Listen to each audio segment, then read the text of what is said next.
चलिए शुरू करते हैं हम सिग्नलिंग वाली सीरीज के अंदर आज नेक्स्ट लेक्चर। आज हम जीपीसीआर सिग्नलिंग के लिए एक तो जीपीसीआर रिसेप्टर का इंट्रोडक्शन देखेंगे और साथ ही साथ जी प्रोटीन का बेसिकली इंट्रोडक्शन देखने वाले हैं। तो पहले हम शुरुआत करते हैं तरीके से कि हम पढ़ने वाले हैं यहां पे जीपीसीआर सिग्नलिंग। जीपीसीआर सिग्नलिंग के लिए हम पहले इसकी फुल फॉर्म पे ध्यान दें तो हमको दो चीजें देखने को मिलेगी जिसके ऊपर हमें अल्टीमेटली डिस्कस करना है। वो दो चीजें हमारे सामने आ जाएंगी। जीपीसीआर का फुल फॉर्म होता है जी प्रोटीन कपल्ड रिसेप्टर।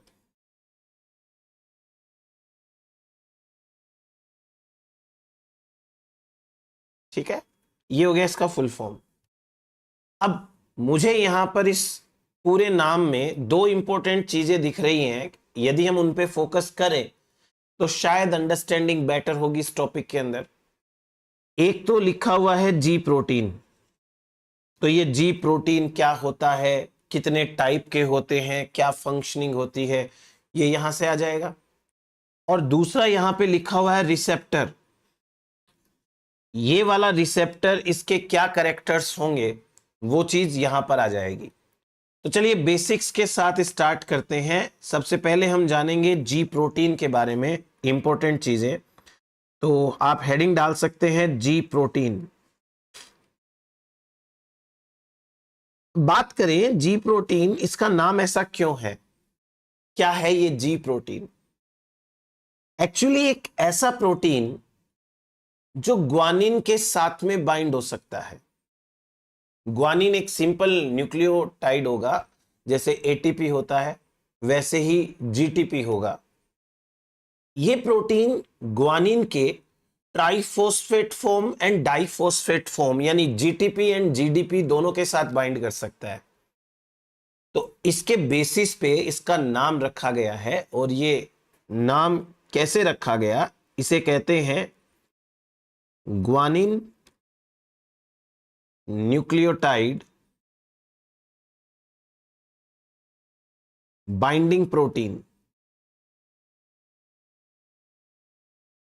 समझ में आया? इसका नाम है ग्वानिन न्यूक्लियोटाइड बाइंडिंग प्रोटीन, जो ग्वानिन के साथ बाइंड कर सके। अब ग्वानिन के साथ में बाइंड करेगा तो क्या हो सकता है? सेकेंड पॉइंट इज दैट कि ये जो जी प्रोटीन होता है it acts as a molecular switch.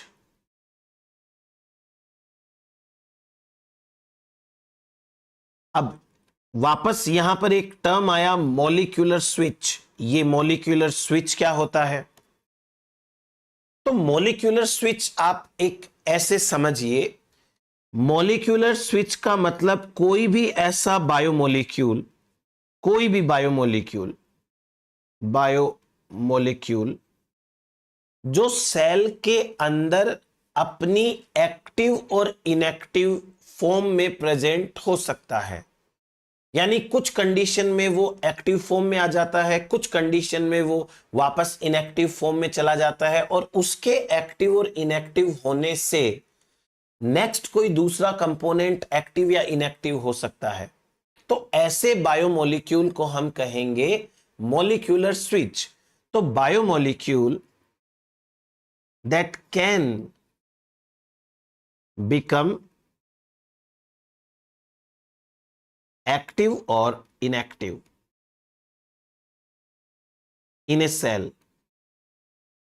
एक सेल के अंदर अगर ये एक्टिव या इनएक्टिव हो पा रहा है तो इट मीन हम इसे कहेंगे बायोमोलिक्यूल, मॉलिक्यूलर स्विच। जैसे मैं ये कहूं कि ये कोई एक ए सब्सटेंस है, ये ए कोई प्रोटीन है, ये एक ए है, वो बायोमोलिक्यूल है, और ये बायोमोलिक्यूल अभी अपनी एक्टिव कंडीशन में है, एक्टिव। अब कुछ तो इसके साथ में हुआ, कंफर्मेशन चेंज हो सकता है, कोई एडिशन ऑफ अदर कंपाउंड हो सकता है, और इसके बाद ये बन गया अपनी इनएक्टिव फॉर्म में। ये इनएक्टिव फॉर्म में चला गया। वापस से कुछ तो इसके साथ में हुआ होगा, कंफर्मेशन चेंज या कोई ऐसा चेंज जिससे कि वापस अपनी एक्टिव फॉर्म में चला गया। तो जब भी कोई भी बायोमोलिक्यूल अपनी एक्टिव या इनएक्टिव फॉर्म के अंदर ट्रांजिशन करता है तो उसे हम मॉलिक्यूलर स्विच कहते हैं, और इसके एक्टिव होने से कोई ना कोई रेस्पॉन्स निकल के आता है। रेस्पॉन्स का मतलब हो गया कि कोई अगला मॉलिक्यूल है वो या तो एक्टिव होगा या वो इनएक्टिव होगा, तो उसको अपन रेस्पॉन्स की कैटेगरी में मान सकते हैं। तो मेरे ख्याल से आपको ये चीज क्लियर हो गई होगी कि ये मॉलिक्यूलर स्विच क्या होता है। अब हम बात करते हैं जी प्रोटीन की नेक्स्ट प्रॉपर्टी के बारे में। जी प्रोटीन ऐसे प्रोटीन्स होते हैं जिनके पास में जीटीपी को हाइड्रोलाइज करने की कैपेसिटी होती है। They have inherent property of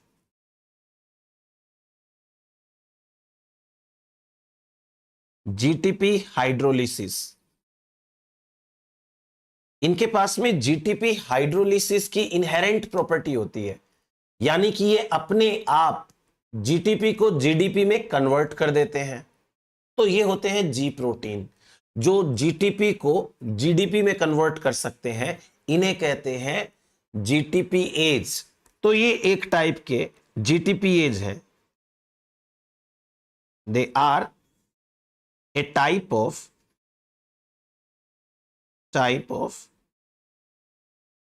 जीटीपीएज।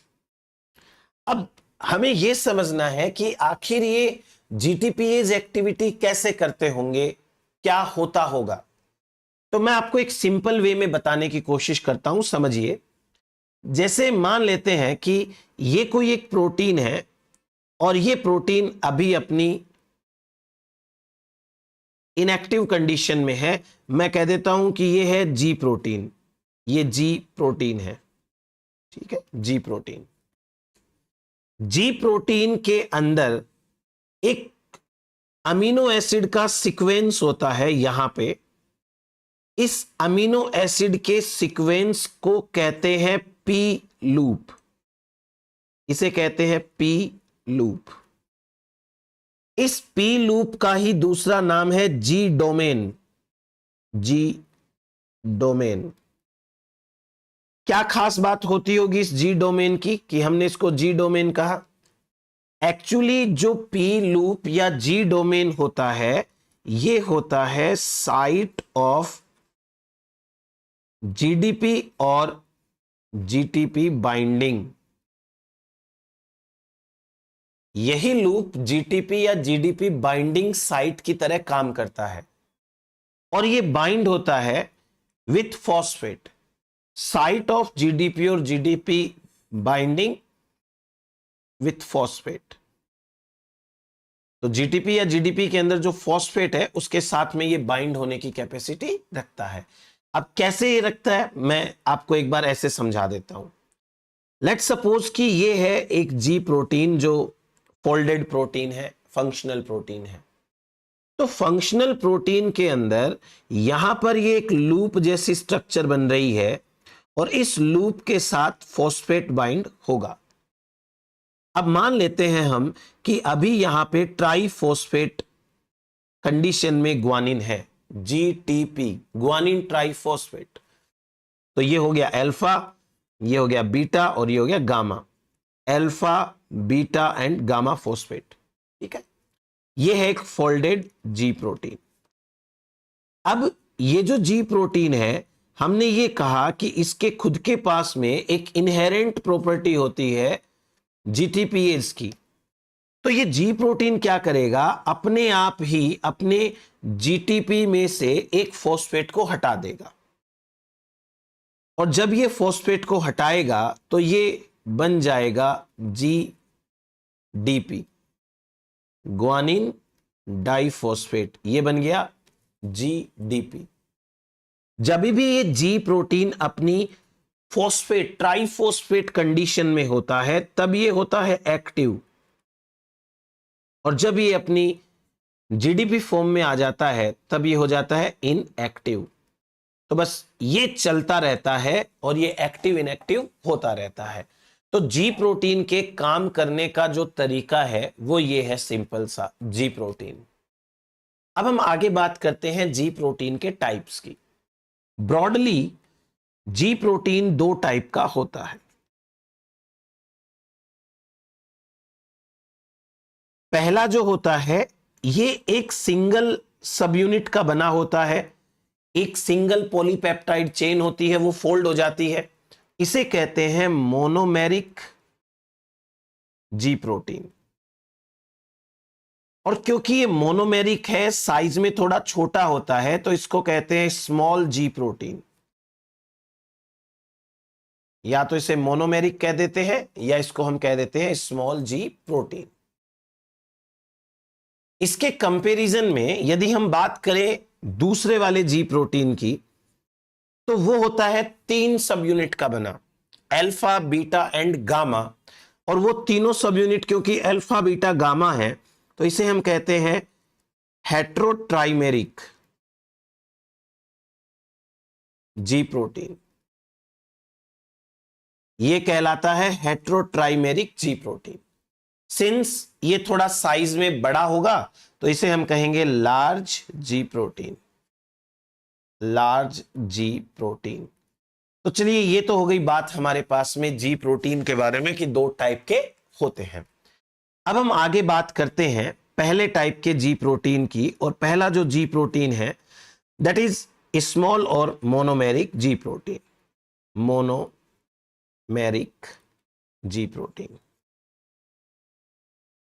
इसके नाम से जितना समझ में आ रहा है उतना तो यहां समझ लेते हैं कि ये मोनोमेरिक है, एक सब यूनिट का बना हुआ ये प्रोटीन होता है। मोनोमेरिक जी प्रोटीन एक सब यूनिट का बना है। उसके बाद इसमें क्या क्या खास बातें हैं वो बात करते हैं। तो जैसे it is made up of single peptide,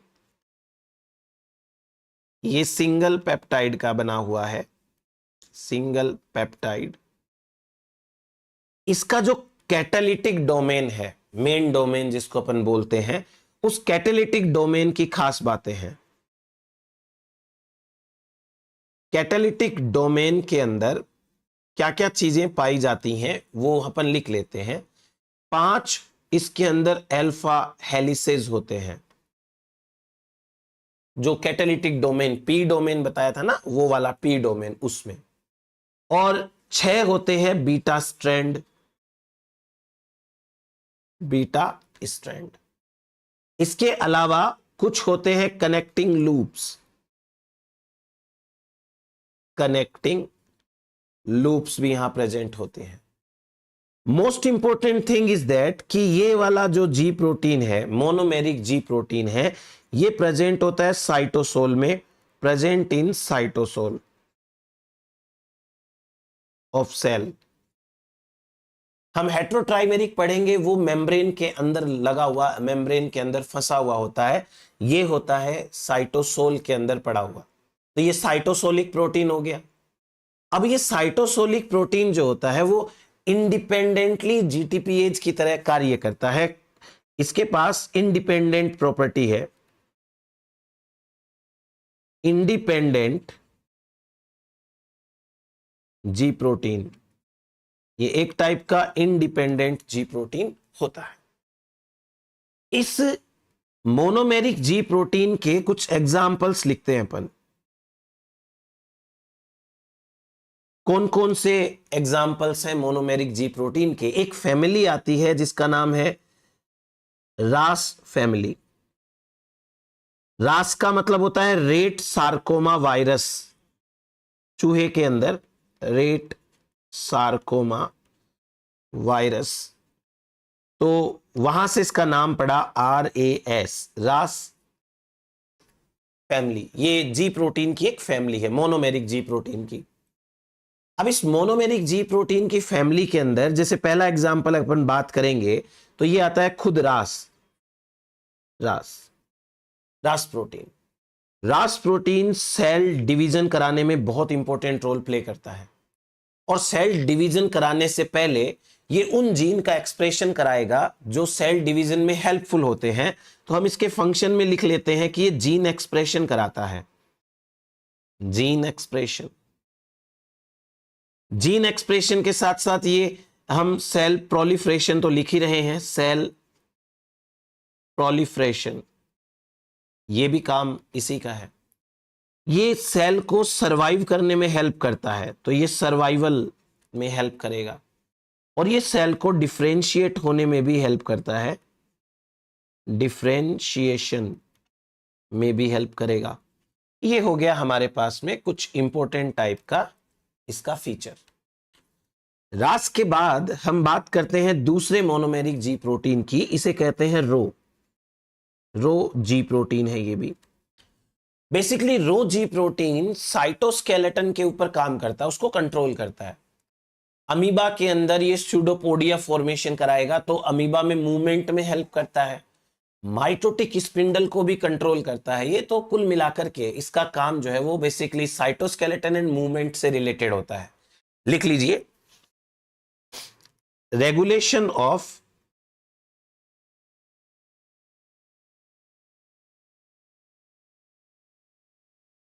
actin cytoskeleton.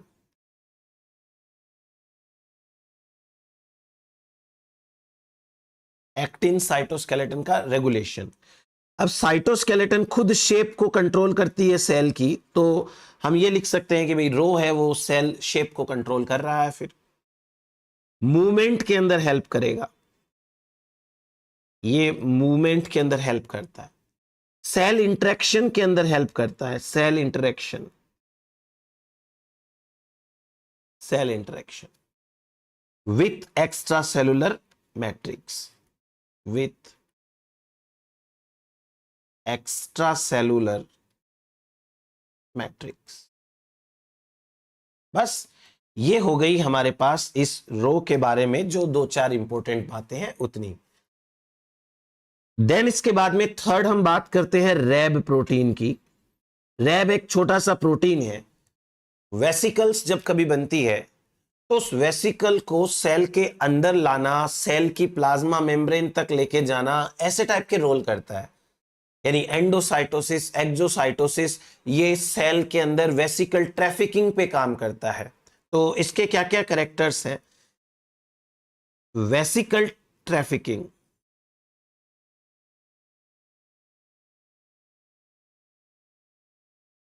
Vesicle trafficking में काम करता है। ये एंडोसाइटोसिस कराता है, एंडोसाइटोसिस।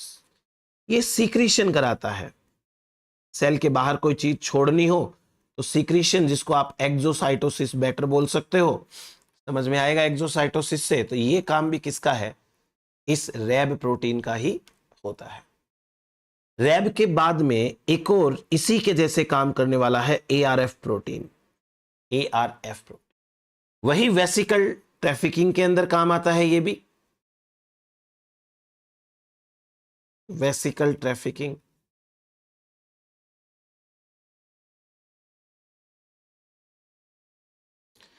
वेसिकल ट्रैफिकिंग के साथ साथ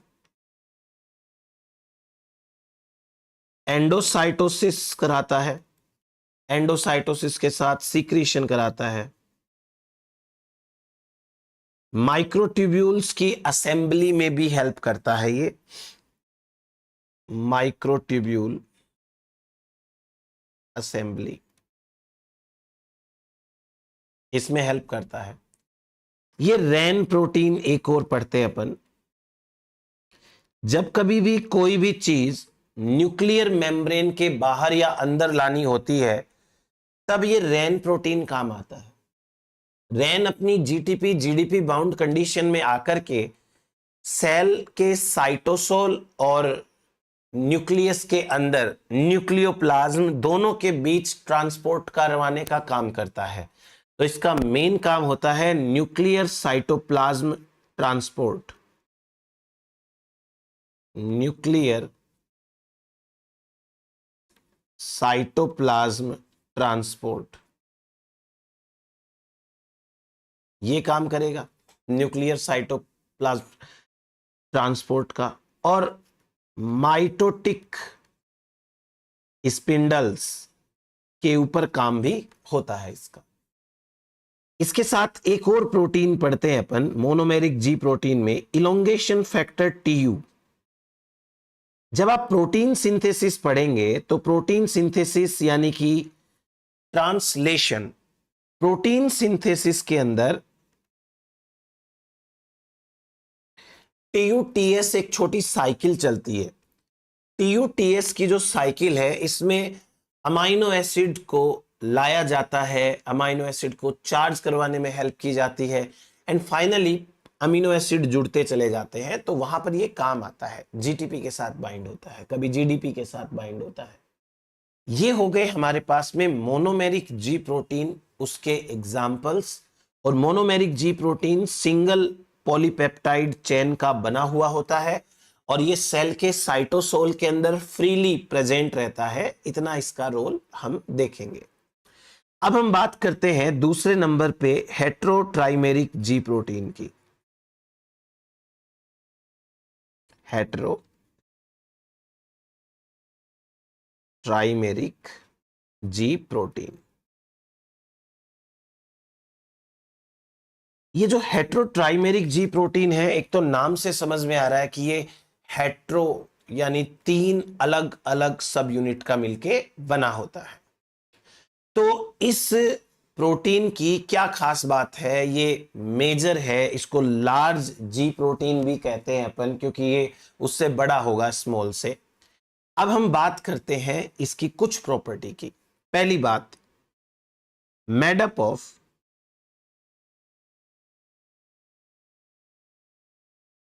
3 सब यूनिट्स, 3 सब यूनिट से मिलकर के ये बनता है। पहली सब यूनिट का नाम है अल्फा, दूसरी सब यूनिट का नाम है बीटा और तीसरी सब यूनिट का नाम है गामा। ये बना है अल्फा बीटा गामा का। अब इसमें से ये जो अल्फा सब यूनिट है, अल्फा सब यूनिट 40 से लेकर के 46 किलो डाल्टन वेट की, मॉलिक्यूलर वेट की होती है, 40 से लेके 46। जो दूसरी बीटा है ये करीबन 35 से लेकर के 38 किलो डाल्टन की बनी होती है एंड गामा सब यूनिट छोटी है, 6 से 9 किलो डाल्टन की बनी होती है। तो ये तो हो गया इनके बारे में कि ये कितनी सब यूनिट कौन से कितने मॉलिक्यूलर वेट की होती है। नाउ इन तीनों सब यूनिट में से जो अल्फा सब यूनिट होती है ये बाइंड होती है with GTP and GDP, binds with GTP और जीडीपी। जीटीपी या जीडीपी के साथ में बाइंड होने के लिए ये अल्फा सब यूनिट काम आती है। अगर हम स्पेशली मैमल्स की बात करें, स्पेशली मैं बात कर रहा हूं मैमल्स की, तो मैमल्स के अंदर आपको मिलेंगे at least 17 genes for alpha subunit, यानी subunit alpha subunit 17 different type की तो होती है। ज्यादा भी हो सकती है, डिस्कवरीज चलती रहती है इन चीजों के ऊपर, कंफर्म नहीं कह सकते। उसके अलावा 5 जीन मिलते हैं आपको कम से कम फॉर बीटा सब यूनिट और 9 जीन मिलते हैं for gamma subunit. Alpha beta and gamma के अंदर इतने सारे ये जीन्स हैं, ये हमें मिलेंगे। अब मैं आपको इसकी ओवरऑल एक बार स्ट्रक्चर एक्सप्लेन कर देता हूं कि क्या कैसे इसकी प्रॉपर्टी है स्ट्रक्चर वाइज। लेट्स सपोज कि ये है एक प्लाज्मा मेम्ब्रेन, ठीक है, ये प्लाज्मा मेम्ब्रेन है। इस प्लाज्मा मेम्ब्रेन में ये तो है आउटसाइड यानी सेल के बाहर और ये है इनसाइड, इनसाइड। अभी मैं रिसेप्टर की बात तो बाद में करूंगा, लेकिन एक बार एक्सप्लेन करने के लिए यहां बनाना पड़ेगा। एक रिसेप्टर होता है सिंगल पॉलीपेप्टाइड का बना हुआ, एक ही चेन है ये, लेकिन मेम्ब्रेन को 7 बार स्पान करती है ये ऐसे करके 7 बार मेम्ब्रेन को स्पान करती है। चीज समझ में आई आपको? इसमें बाद में बात करेंगे अपन। इस रिसेप्टर का नाम है GPCR, जी प्रोटीन कपल्ड रिसेप्टर। इतना वैसे तो पता ही होगा आप लोगों को। होता क्या है कि इस रिसेप्टर के अलावा जो जी प्रोटीन है, वो जी प्रोटीन अपनी alpha, beta and gamma subunit के साथ मेम्ब्रेन के अंदर फंसा हुआ भी रहता है, रिसेप्टर से जुड़ा हुआ भी रहता है। मान लेते हैं अपन कि ये है इसकी alpha subunit, G alpha, ठीक है, जी अल्फा।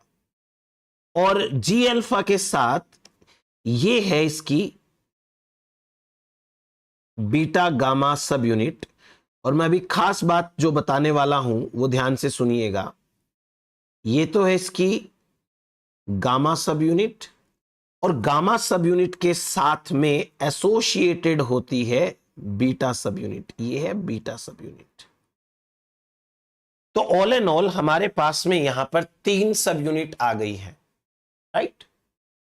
अब यदि मैं यहां से इस रिसेप्टर को हटा दूं तो आपको यह चीज देखने को मिलेगी कि जी अल्फा और जी बीटा गामा दोनों के दोनों मेम्ब्रेन के अंदर कैसे फंसे हुए हैं, राइट।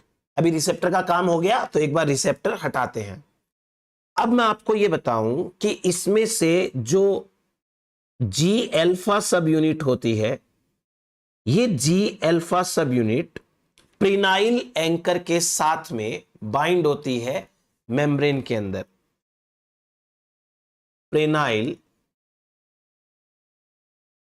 या प्रीनाइल के अलावा पामेटोइल, प्रीनाइल और पामेटोइल एंकर, प्रीनाइल और पामेटोइल एंकर के साथ में ये जुड़ी हुई है मेम्ब्रेन में। अब ये एंकर्स तो आपको पता ही होगा, साइड में अलग से अपन पढ़ लेंगे कभी। और जो बीटा गामा है, उनमें से गामा सब यूनिट जीपीआई एंकर के साथ, जीपीआई एंकर के साथ में जुड़ी हुई है मेम्ब्रेन के अंदर। और यहां पर मुझे जो डायग्राम देख करके बातें समझ में आ रही है वो ये है कि यहां बीटा और गामा सब यूनिट एक दूसरे के साथ एसोसिएटेड है। अल्फा से ये जुड़ी हुई तो है, बट बेसिकली बीटा गामा दोनों एक साथ होती हैं। तो मैं यहां पे ये बात बता दूं आपको कि beta and gamma subunits are non covalently but very tightly associated with each other, tightly associated with each other, with each other, एक दूसरे के साथ में वेरी टाइटली एसोसिएटेड होती है बीटा गामा। तो जब अल्फा सब यूनिट सेपरेट होगी तो बीटा गामा एक साथ रहेगी। याद रखिए मैंने यहां पे लिख दिया है कि नॉन कोवेलेंट बॉन्ड होता है इनके बीच, बट होता वेरी टाइट, वेरी टाइटली। और इनमें से भी स्पेशली याद रखें, गामा सब यूनिट है वो एंकर के साथ फंसी हुई है मेम्ब्रेन में, बीटा एंकर के साथ में फंसी हुई नहीं है। That means beta is not anchored, gamma anchored होती है, एंड गामा के अलावा ये अल्फा है वो एंकर्ड होती है। तो ये तो बात किसकी हो गई हमारे पास में, सिंपल सी alpha beta gamma subunits के बारे में।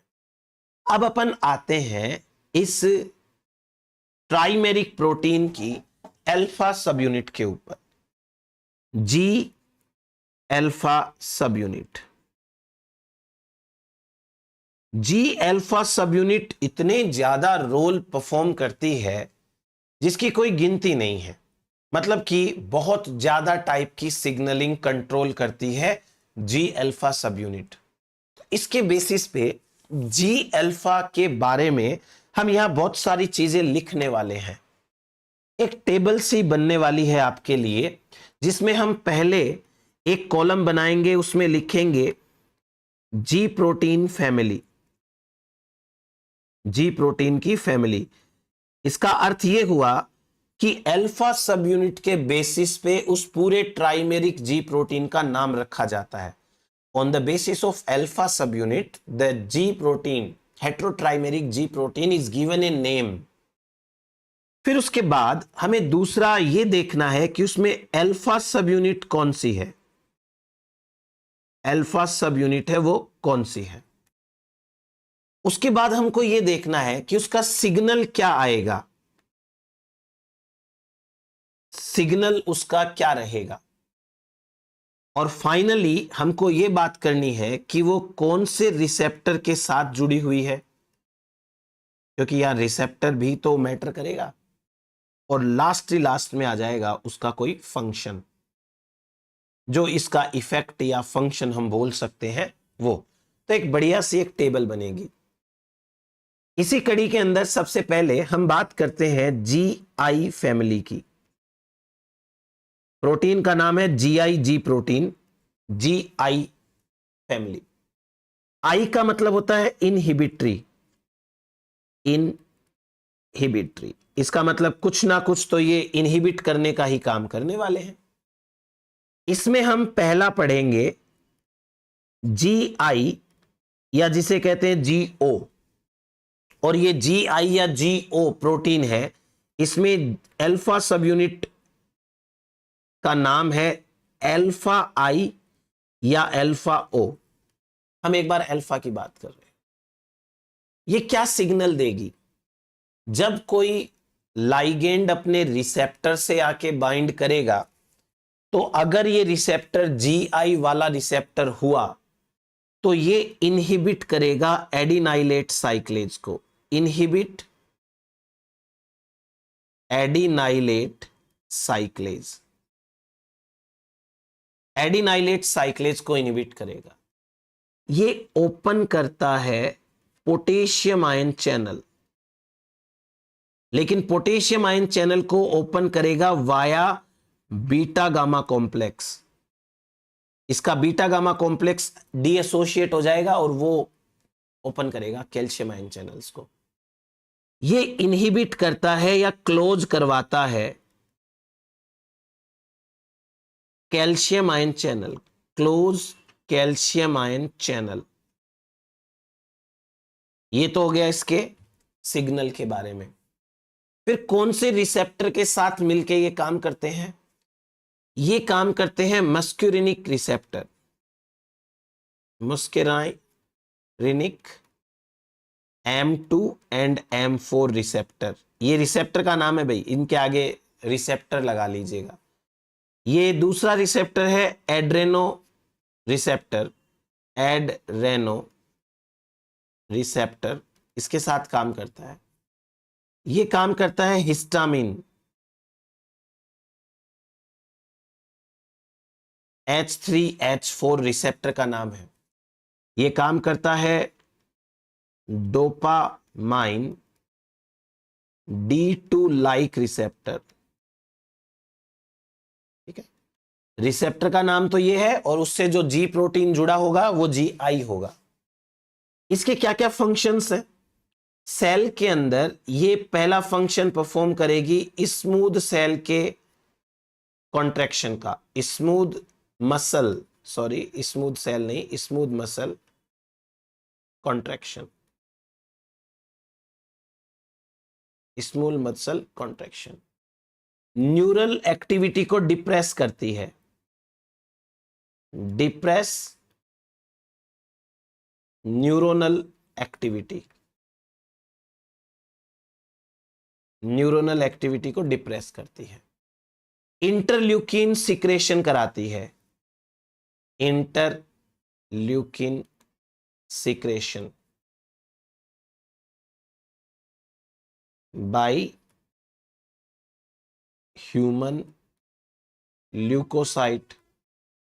ये सारे के सारे काम जो है वो होते हैं इसके GI के, यानी जी इनहिबिटरी अल्फा सब यूनिट के। फिर उसके बाद में बात करते हैं दूसरे की, इसी फैमिली का दूसरा मेंबर है GT।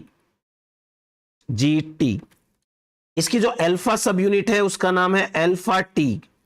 टी का मतलब होता है ट्रांसड्यूसिन। टी का मतलब होता है ट्रांसड्यूसिन। ट्रांसड्यूसिन।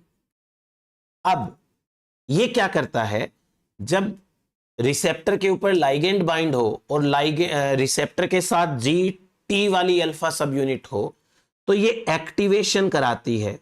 ये मैंने प्लस लगा दिया, प्लस का मतलब एक्टिवेशन।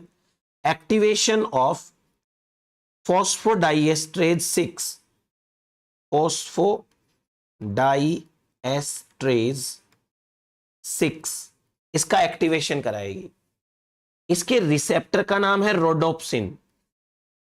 रोडोप्सिन एक रिसेप्टर होता है, वो रिसेप्टर है GT का।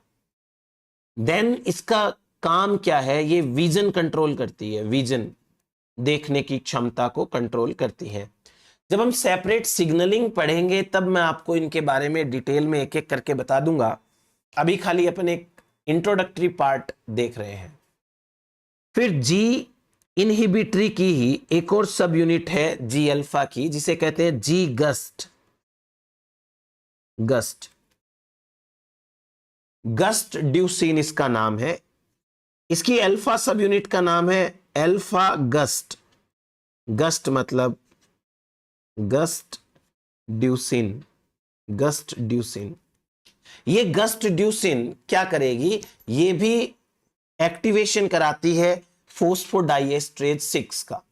तो ये एक्टिवेशन कराएगी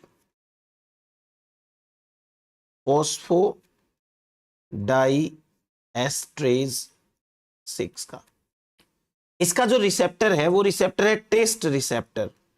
टेस्ट रिसेप्टर, और ये टेस्ट को कंट्रोल करती है, खाने पीने की चीजों में टेस्ट को कंट्रोल करेगी। ये हो गया हमारे पास तीसरा मेंबर।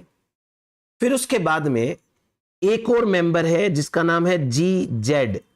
अल्फा सब यूनिट है वो Z सब यूनिट होती है। ये इनहिबिट करता है एडिनाइलेट साइक्लेज को।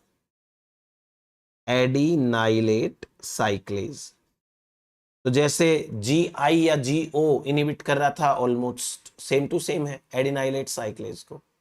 लेकिन इसके जो रिसेप्टर्स होते हैं वो प्लेटलेट्स में प्रेजेंट होते हैं। प्लेटलेट्स, अब प्लेटलेट्स के अंदर ये एक तो मेंटेन करती है आयनिक बैलेंस को, maintaining ionic balance, ionic balance को मेंटेन करती है।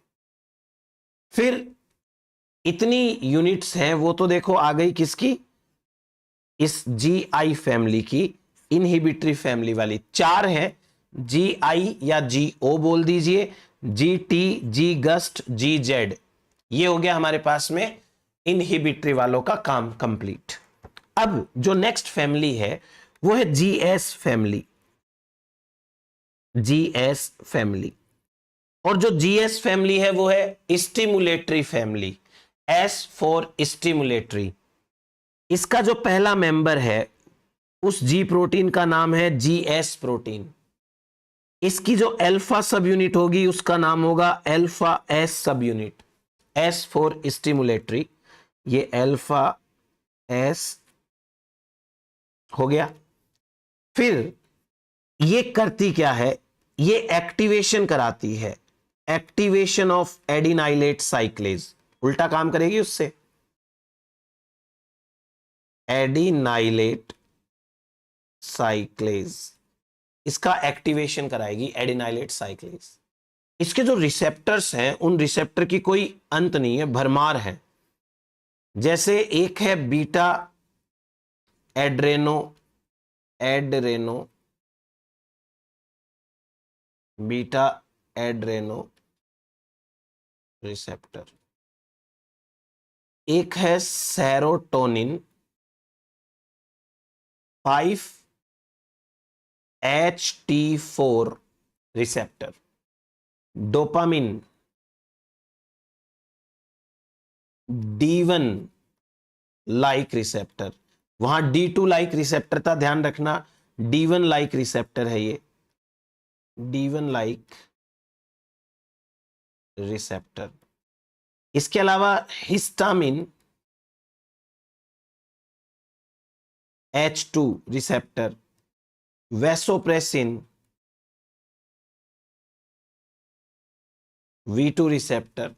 तो ये सारे के सारे जीएस के लिए, और भी बहुत सारे, अपने काम के एक बार इतने हैं, बहुत है। अब इसके फंक्शन की बात करें तो ये एक तो इंक्रीज करती है heart rate, increase heart rate, smooth muscle के रिलैक्सेशन में काम आती है, जीआई है वो कॉन्ट्रैक्शन कराती है, ये स्मूथ मसल रिलैक्सेशन कराती है, स्मूथ मसल का रिलैक्सेशन करा देगी। फिर स्टिमुलेट करती है न्यूरल एक्टिविटी को, वो डिप्रेस करती है, ये स्टिमुलेट करती है, स्टिमुलेट न्यूरल एक्टिविटी, ये हो गया इसका काम। और interleukin secretion from human leukocyte ये करवाएगी।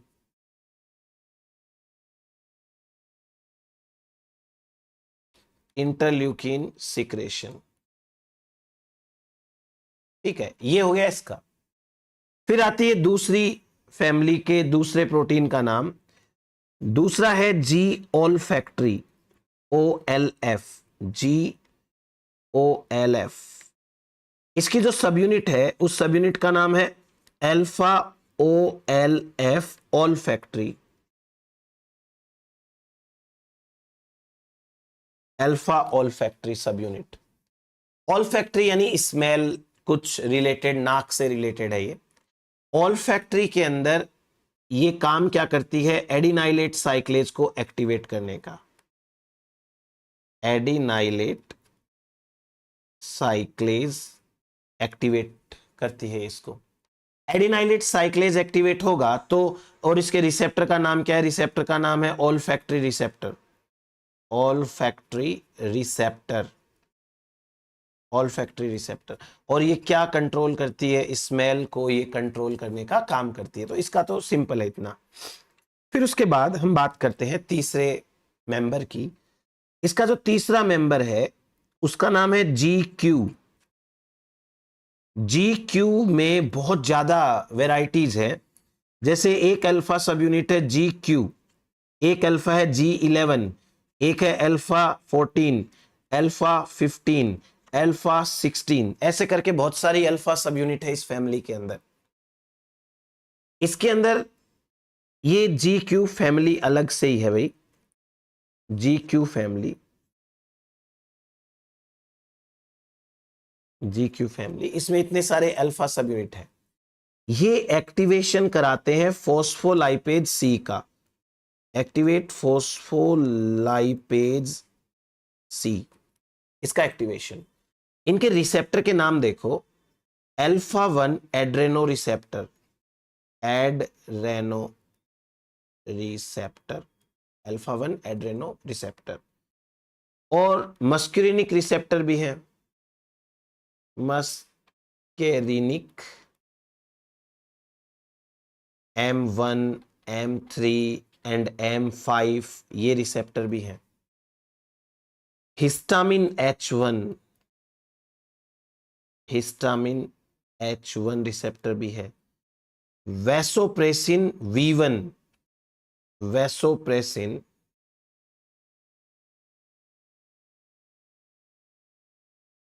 V1 रिसेप्टर, ये रिसेप्टर हैं GQ फैमिली के।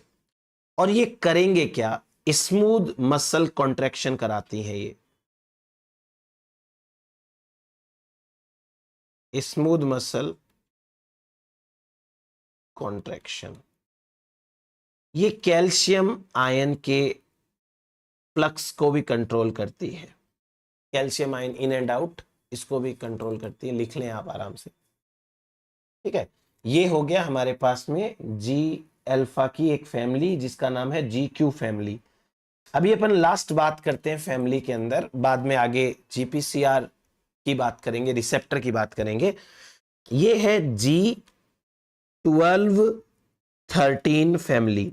देखो यहां 11 आ गया, 12-13 नहीं आया, 14-15-16 आ गया, तो ये अलग से फैमिली है एक जी प्रोटीन की, नाम है G1213 प्रोटीन। और इसकी जो अल्फा सब यूनिट होगी वो होगी G-alpha-12 alpha-13 सब यूनिट। ठीक है, ये G-alpha-12 alpha-13 होती है। एक्टिवेशन करती है ये रो फैमिली ऑफ जीटीपीएज, एक्टिवेशन करेगी रो फैमिली के प्रोटीन्स का, रो फैमिली जीटीपीएज, यानी एक जी प्रोटीन दूसरे जी प्रोटीन को एक्टिवेट करा रहा है। देखो तो ये यूनिक एग्जांपल हो गया ना, एक जी प्रोटीन दूसरे जी प्रोटीन को एक्टिवेट करा रहा है। फिर इसका जो रिसेप्टर है उसके बारे में कुछ नहीं है। और रो प्रोटीन क्या खुद करता है, साइटोस्केलेटन कंट्रोल, तो ये साइटोस्केलेटल फंक्शंस में काम आता है। इसके अलावा ये स्मूथ सेल के कॉन्ट्रैक्शन में भी,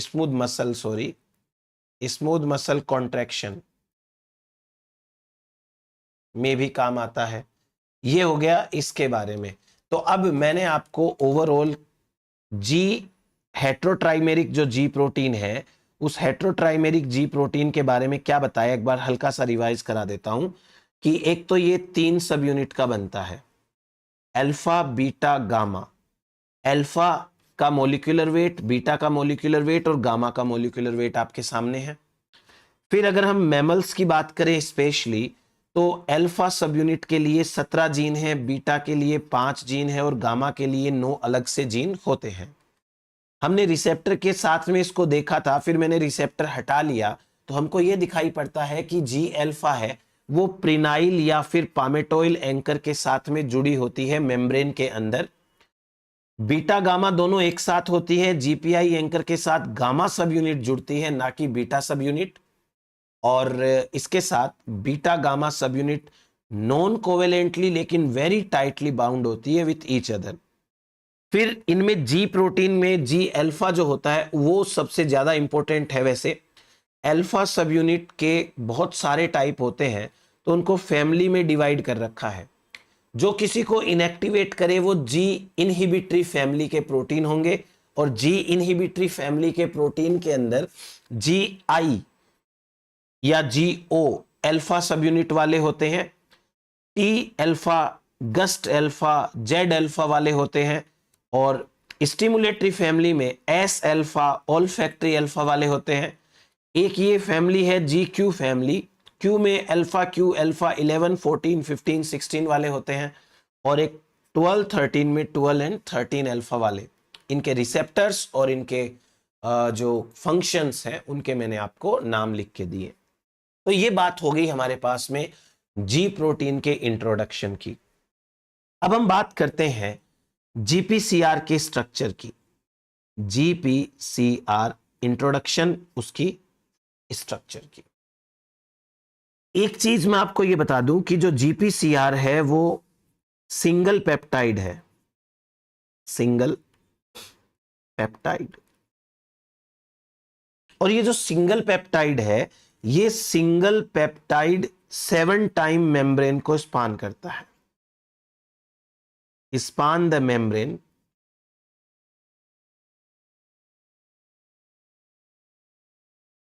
7 टाइम्स, 7 बार मेम्ब्रेन को स्पान करेगा।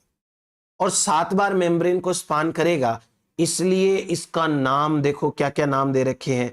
इसका नाम है 7 ट्रांस मेम्ब्रेन रिसेप्टर। इसका नाम है हेप्टा, हेप्टा मतलब 7 helical receptor, hepta helical receptor. इसका नाम है सरपेंटाइन रिसेप्टर,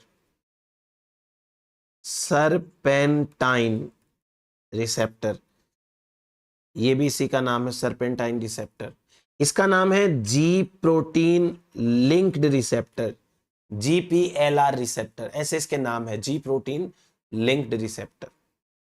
अब इसकी स्ट्रक्चर समझ लेते हैं ताकि काफी सारी चीजें हमको समझ में आएगी। मान लेते हैं कि हमारे पास ये एक प्लाज्मा मेम्ब्रेन है और इस प्लाज्मा मेम्ब्रेन में कैसे अरेंज करना है हमको रिसेप्टर, बात करते हैं एक बार, ठीक है ना। जैसा हमको ये पता चल गया कि इसने 7 बार इसको मेम्ब्रेन को स्पान करना है, तो अब मैं आपको एक बार कुछ अलग चीज समझाता हूं।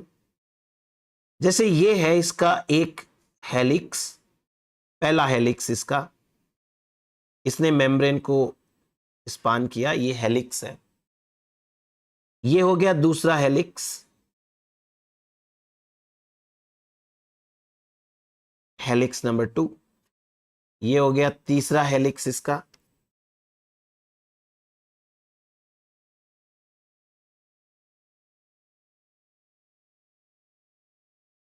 ये फोर्थ हेलिक्स,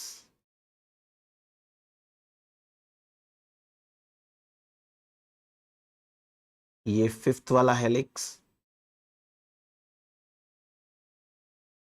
ये छठा हेलिक्स,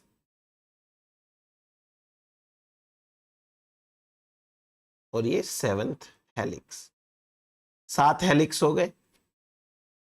अब ये तो प्रोटीन का वो पार्ट है जो मेम्ब्रेन के अंदर है, अभी तो मेम्ब्रेन के बाहर वाला पार्ट भी है ना। मेम्ब्रेन के बाहर ये आउटसाइड की बात करें अपन, आउटसाइड, और ये इनसाइड। तो सेल के बाहर की साइड में ये है एन टर्मिनस, प्रोटीन का N terminus, amino terminus. Amino terminus जो है वो मेम्ब्रेन के अंदर से जाएगा, फिर आगे से, ये तो एन टर्मिनस है, इसके बाद ये प्रोटीन की चेन है। फिर ये वाला पार्ट पहला लूप है जो कि सेल के अंदर है, फिर ये एक लूप है जो सेल के बाहर है, फिर ये एक लूप है जो सेल के अंदर है, उसके बाद में फिर से ये एक बड़ा सा इस तरीके का लूप होता है, ये सेल के बाहर है, फिर ये सेल के अंदर वाला लूप है, फिर ये सेल के बाहर वाला लूप है, और ये आ गया सी टर्मिनस। ये सी टर्मिनस हो गया, सी टर्मिनस, और ये हो गया एमिनो टर्मिनस। ये हो गया हमारे पास एक बार ओवरऑल प्रोटीन के बारे में। अब इस प्रोटीन के अंदर आपको जो लूप्स दिखाई दे रहे हैं इसे कहते हैं एक्स्ट्रा सेलुलर लूप 1, इसको कहते हैं एक्स्ट्रा सेलुलर लूप 2, इसको कहते हैं extra cellular loop 3। 3 loop extra cellular है।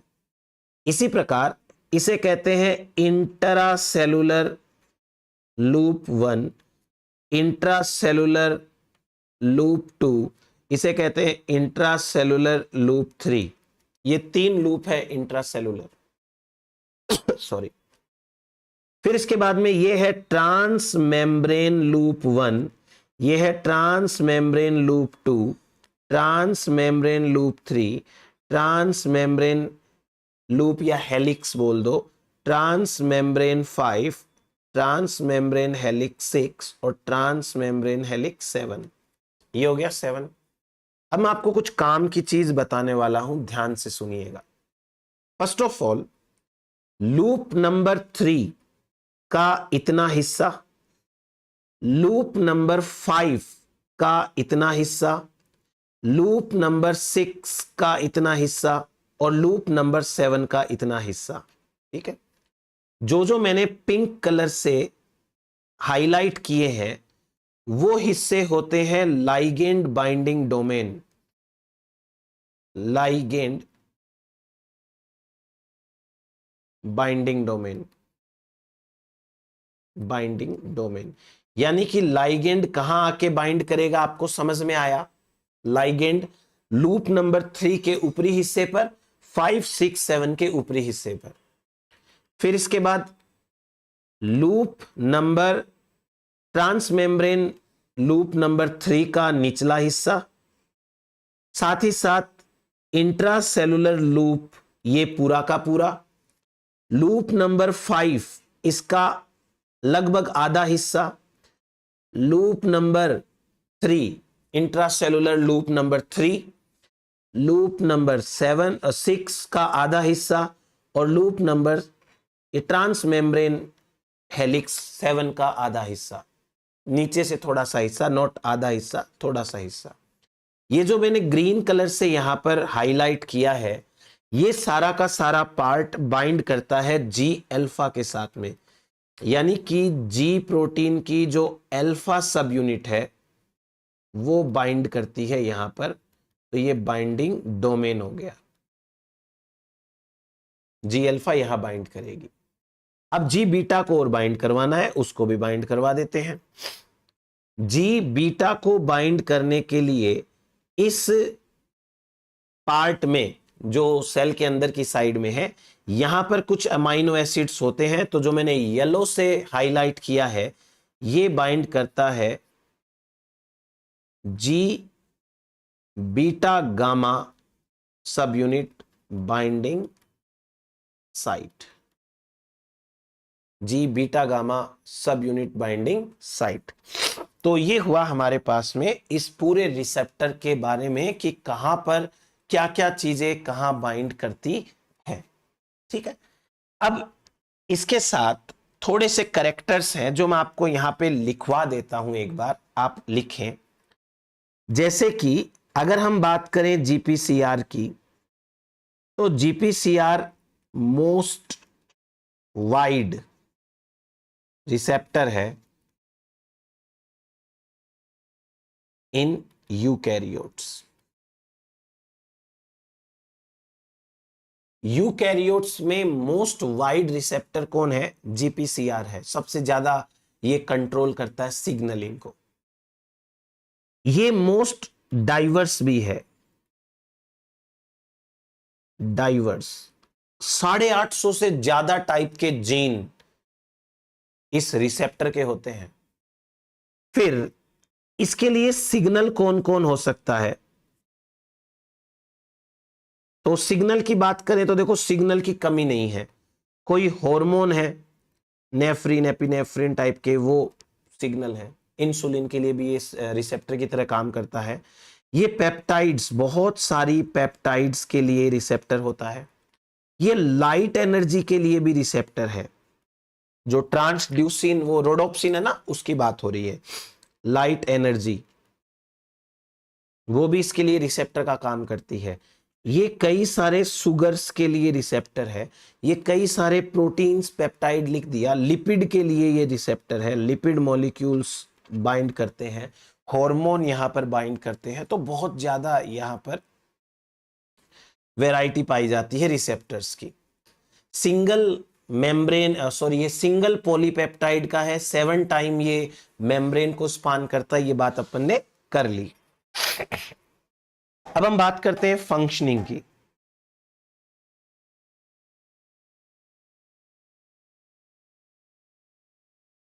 फंक्शनिंग के बारे में, तो फंक्शनिंग के बारे में कुछ चीजें हैं जो मैं आपको थ्योरेटिकली एक्सप्लेन कर देता हूं, फिर उसके बाद अपन इसको डायग्रामेटिक व्यू में मैं आपको एक्सप्लेन कर दूंगा। तो फर्स्ट ऑफ ऑल पहली कंडीशन समझो, कंडीशन 1।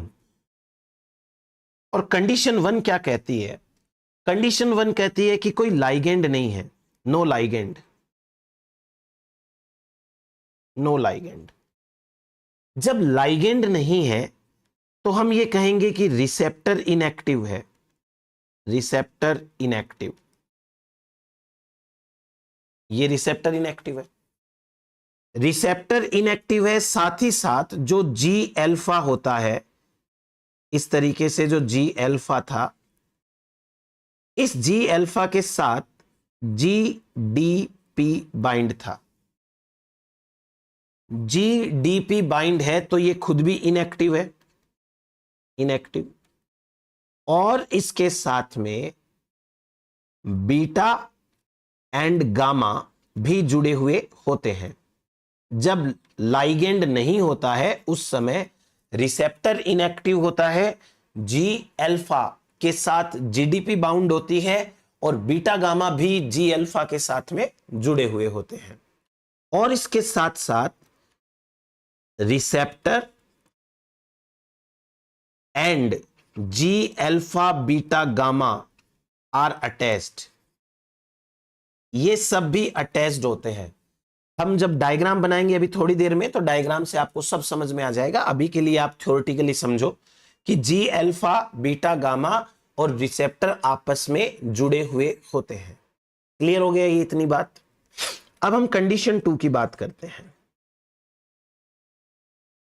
कंडीशन 2, तो कंडीशन 2 के अंदर क्या होगा कि ये जो लाइगेंड है ये आएगा, लाइगेंड, और लाइगेंड आकर के बाइंड करेगा रिसेप्टर से।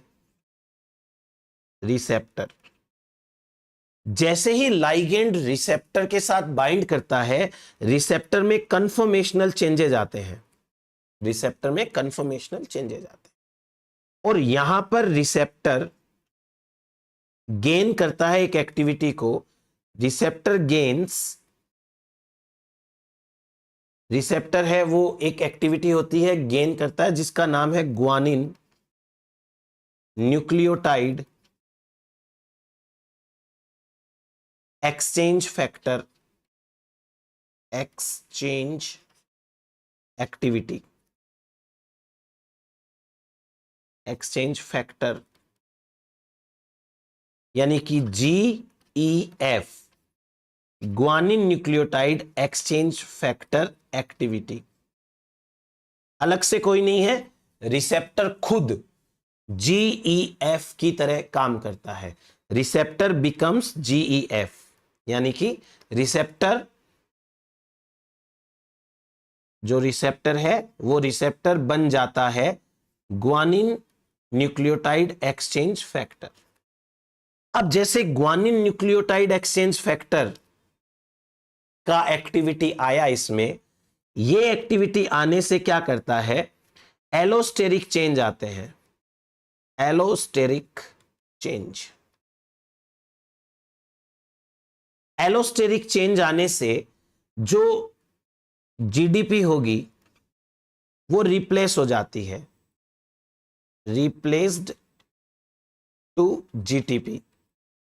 किसने कराई रिप्लेस? रिसेप्टर ने, यानी GEF ने रिप्लेस करा दी।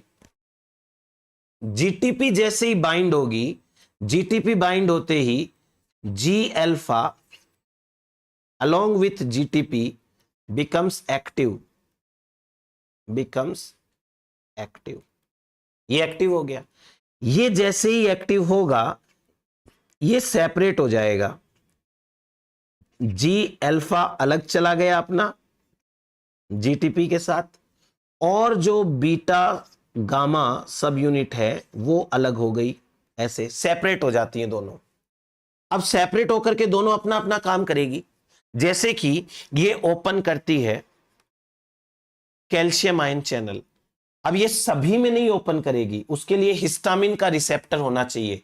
जब GPCR हिस्टामिन का रिसेप्टर होगा, हिस्टामिन उससे आके जुड़ेगा और G अल्फा आई सब यूनिट होगी, तब होगा ये काम। ये फोस्फोडाइएस्ट्रेज, फोस्फोलाइपेज A2, सॉरी, ये फोस्फोलाइपेज A2 को भी एक्टिवेट करती है, एक्टिवेशन करती है फोस्फोलाइपेज A2 का। ये G अल्फा है, इसकी तो पूछो ही मत, ये वेरियस रेस्पॉन्सेज के लिए जिम्मेदार है, तो इसका तो एक एक करके अलग से ही बात करना पड़ेगा, बहुत ज्यादा रेस्पॉन्स ये देती है। क्लियर? तो ये डायमर अलग हो गया और G अल्फा है वो अलग हो गया। नाउ सेल के अंदर GTP और GDP का रेशियो 10:1 का रेशियो होता है। सेल के अंदर GTP GDP रेशियो 10:1 का रेशियो होता है। इस रेशियो की वजह से आसानी से GTP लग जाती है यहां पे, इजीली एक्सचेंज ऑफ GTP। ठीक है, exchange of GTP to GDP। अब जितनी देर सिग्नलिंग चलनी है उतनी देर सिग्नलिंग चलेगी। ये जो G अल्फा है इसके पास में होती है स्लो GTP एज एक्टिविटी। Slow GTPase. और स्लो जीटीपीएज होगा तो थोड़े समय में ये अपना जीटीपी हाइड्रोलाइज करेगा, फॉस्फेट निकालेगा, और फॉस्फेट निकालेगा तो ये जीडीपी के साथ एसोसिएट हो गया, वो पी लूप के अंदर। जैसे ही ये जी अल्फा जीडीपी के साथ एसोसिएट होता है, ये भी वापस आ जाते हैं और वापस आकर के बाइंड हो जाते हैं वैसे ही जैसे पहले थे, और सब कुछ वापस से इनएक्टिव टाइप का हो जाता है। पर ये कब होगा? जब स्लो जीटीपीएज एक्टिविटी होगी। अब ये तो बात हो गई खुद की इनहेरेंट प्रॉपर्टी की, ये तो खुद की इनहेरेंट प्रॉपर्टी है। बट ऐसे कई प्रोटीन्स भी होते हैं जो कि अलग से होते हैं और ये जीटीपीएज एक्टिविटी को बढ़ाते हैं। तो मैं आपको एक छोटा सा नॉर्मल रेगुलेशन बताता हूं इसका, एक नॉर्मल सा रेगुलेशन। नॉर्मल रेगुलेशन हमारा क्या कहता है कि जैसे कोई जी प्रोटीन है, और अभी अपन जी अल्फा की ही बात कर ले क्योंकि सारी कहानी तो जी अल्फा पे अटकी हुई है। जी अल्फा मान लीजिए कि ये अपनी जीटीपी बाउंड फॉर्म में है, ठीक है। एक टाइप के प्रोटीन होते हैं जिनको कहते हैं जीटीपीएज एक्टिवेटिंग प्रोटीन, जीटीपीएज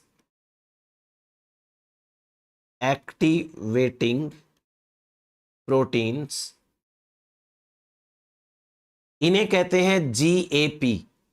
अलग टाइप का प्रोटीन है ये, या इसी को कहते हैं regulator of ji protein signalling, regulator of ji protein signalling. तो इसकी वजह से ये क्या होगा, इसको कहते हैं आरजीएस। ये जीटीपी को जल्दी हाइड्रोलाइज कर देगा।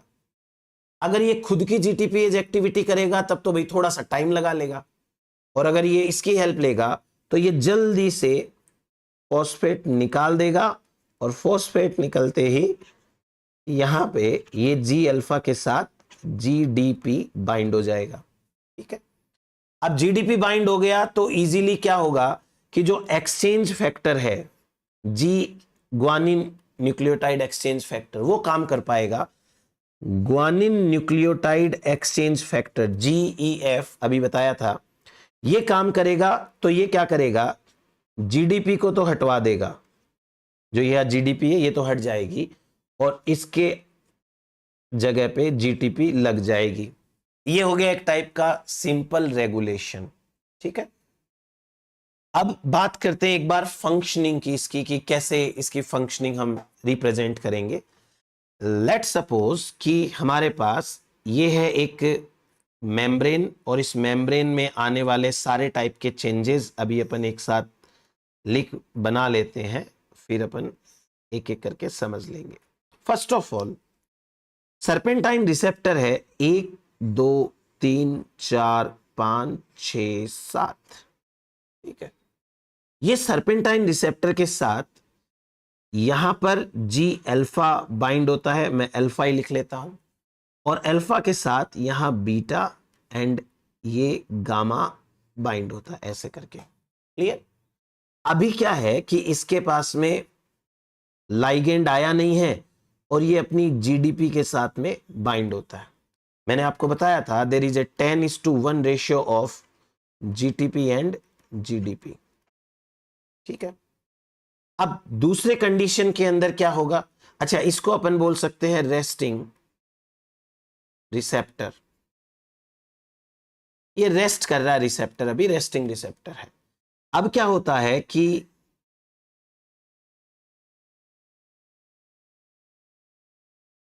अब यहां पे लाइगेंड आता है।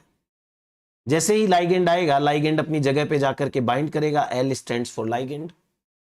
लाइगेंड जैसे ही आया, लाइगेंड के आते ही ये जो जीटीपी था, जी अल्फा, जिसके साथ ये बीटा एंड ये गामा सब यूनिट थी, इसके ऊपर बाइंड हो गई जीटीपी। ये जीटीपी आके यहां बाइंड हो गई। जैसे ही जीटीपी आके बाइंड होती है, अब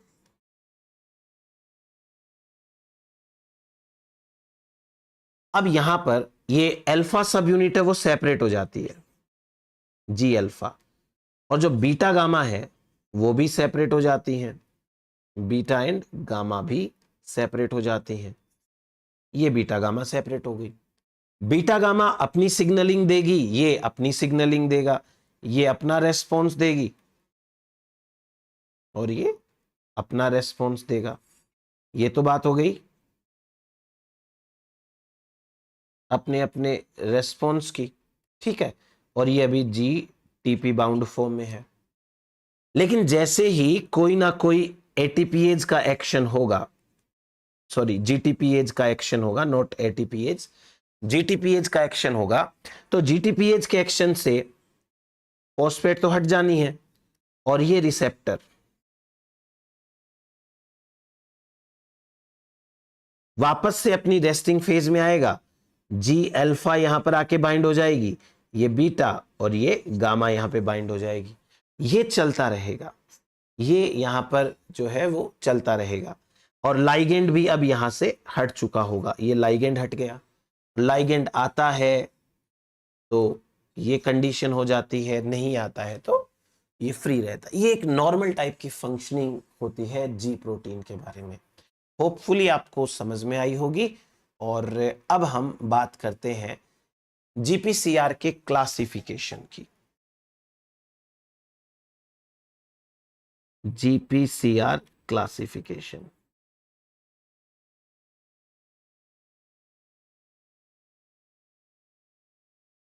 in case of GPCR classification कई तरीके से तो देखो क्लासिफाई किया जा सकता है।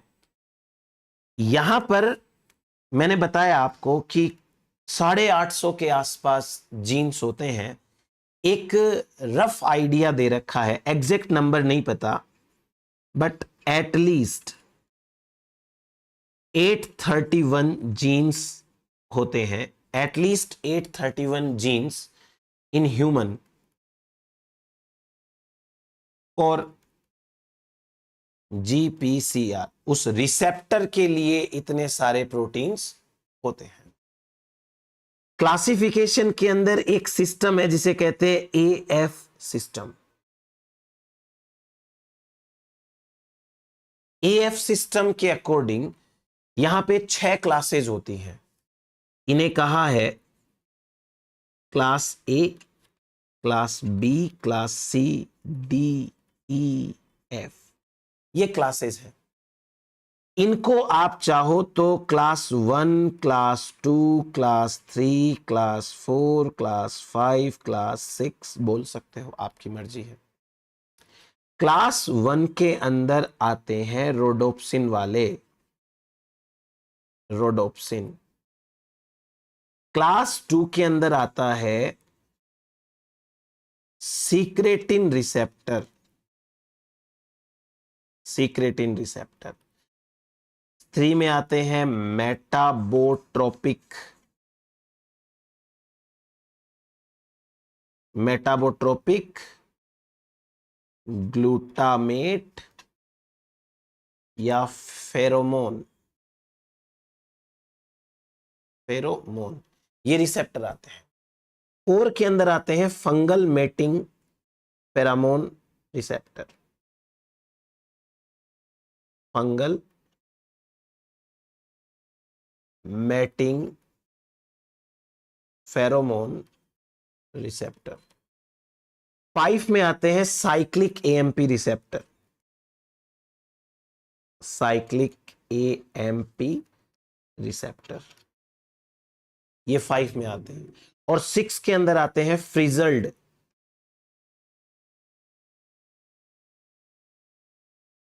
या स्मूथन्ड receptor,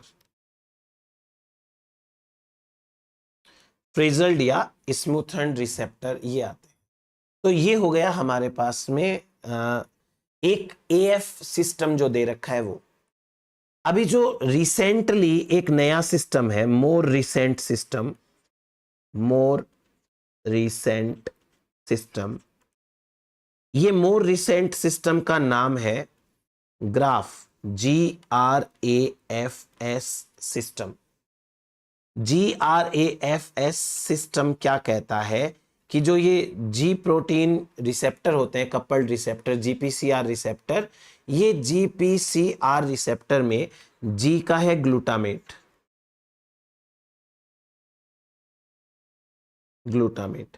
R for rhodopsin, A for adhesion, F for frizzled या टेस्ट 2, और S for secretin.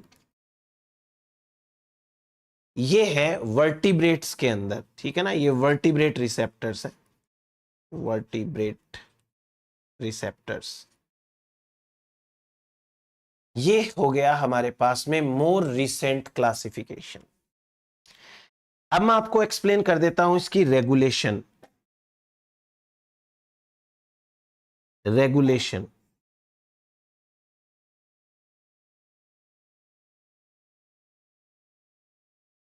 Of GPCR signalling.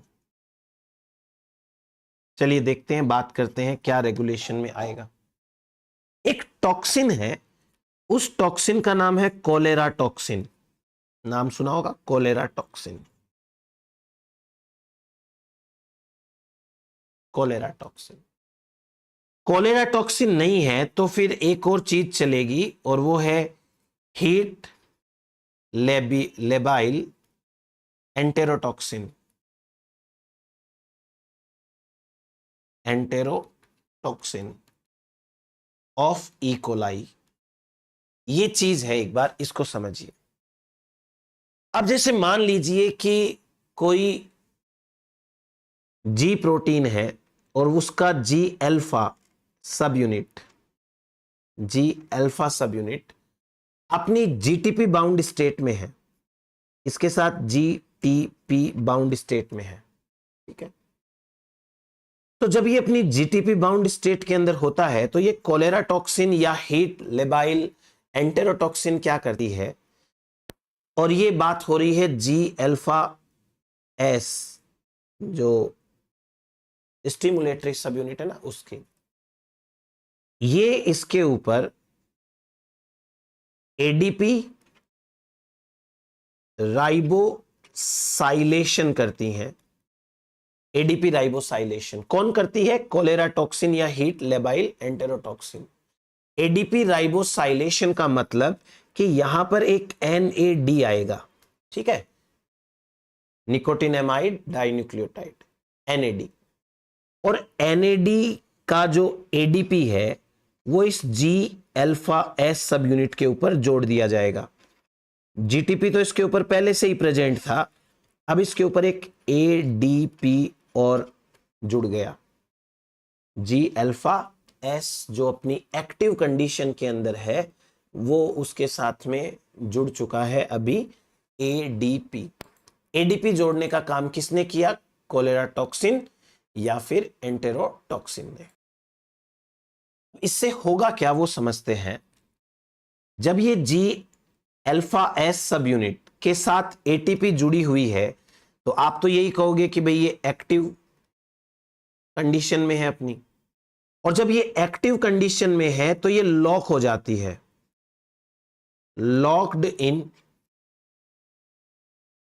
Active state. G alpha की ये सब यूनिट लॉक हो चुकी है एक्टिव स्टेट में। अब इससे क्या होगा? नो जीटीपीएज एक्टिविटी, कोई जीटीपीएज एक्टिविटी नहीं होगी। No association of G alpha to beta gamma. Beta gamma के साथ एसोसिएशन भी नहीं होगा। अगर ये जीटीपीएज एक्टिविटी नहीं हुई और ये अपनी एक्टिव स्टेट में हुई तो एक्टिव स्टेट के अंदर होगी तो 100 folds cyclic AMP concentration increase होगी। 100 fold cyclic AMP concentration increase in epithelial cells of intestine। Intestine के अंदर ये एपिथेलियल सेल्स हैं, वो उसके अंदर साइक्लिक एएमपी इंक्रीज हो जाएगा। क्यों? क्योंकि एडिनाइलेट साइक्लेज को एक्टिवेट करती है ये एडिनाइलेट साइक्लेज को एक्टिवेट करेगी, तो एडिनाइलेट साइक्लेज है वो उतनी ज्यादा यूनिट बनाएगा ये साइक्लिक जीएमपी। ठीक है, साइक्लिक एएमपी, सॉरी। एक तो हो गया ये। दूसरा एक और टॉक्सिन है जिसका नाम है pertussis toxin. Pertussis toxin. Pertussis toxin इसका काम तो उल्टा करती है, बट रिजल्ट इसका सेम आता है। रिजल्ट कैसे सेम आएगा? जब ये जी प्रोटीन रिसेप्टर के साथ में बाइंड होता है इस तरीके से, और ये बाइंड है यहां पे जी अल्फा, फिर बीटा, फिर इसके साथ में गामा, और अभी ये बाइंड होता है जीडीपी के साथ में, है ना। जीडीपी इसके साथ में बाइंड है, और जीडीपी के साथ में बाइंड है तो ये इनएक्टिव होता है। जब ये जीडीपी के साथ में बाइंड होकर के और इनएक्टिव कंडीशन में है, एट द सेम टाइम ये जो पर्टुसिस डिजीज करने वाली, वूफिंग कफ करने वाली जो टॉक्सिन है पर्टुसिस टॉक्सिन, ये पर्टुसिस टॉक्सिन अगेन करती है एडीपी राइबोसाइलेशन। और ये इस बार इनहिबिटरी यूनिट है, ध्यान रखना, अल्फा इनहिबिटरी यूनिट है। इसका वही एनएडी का एडीपी आकर के यहां पे बाइंड होगा, और ये रहा हमारे पास में मेम्ब्रेन और ये रिसेप्टर, और जो रिसेप्टर है अल्फा इनहिबिटरी सब यूनिट, इस अल्फा इनहिबिटरी सब यूनिट पर जीडीपी तो बाइंड था ही था, अब एडीपी और बाइंड हो गया। जैसे इसके ऊपर एडीपी बाइंड हुआ, ये लॉक हो गया, locked in inactive state. Inactive state, ये लॉक हो गया इनएक्टिव स्टेट में। अब ये अगर इनएक्टिव स्टेट में लॉक हो गया तो जीआई क्या करती थी? जीआई किसी ना किसी फॉस्फोडाइएस्ट्रेज को एक्टिवेट करती थी, और फॉस्फोडाइएस्ट्रेज एक्टिवेट हो जाता था तो साइक्लिक एएमपी कम हो जाती थी, साथ ही साथ एडिनाइलेट साइक्लेज को इनएक्टिवेट करती थी।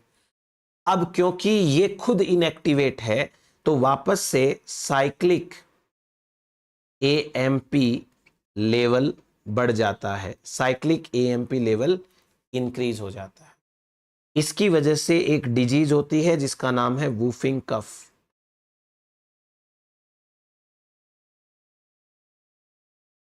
और ऊपर जो हमने पढ़ा उसकी वजह से एक डिजीज हो जाती है जिसका नाम है कोलेरा डिजीज या डायरिया।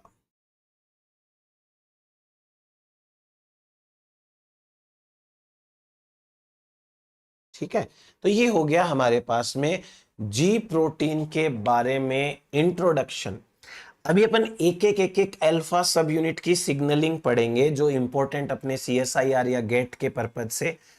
आज के लिए इतना ही करते हैं अपन, next lecture as soon as possible लेकर के आऊंगा। थोड़ा सा आप पेशेंस रखा करें, ठीक है। Thank you.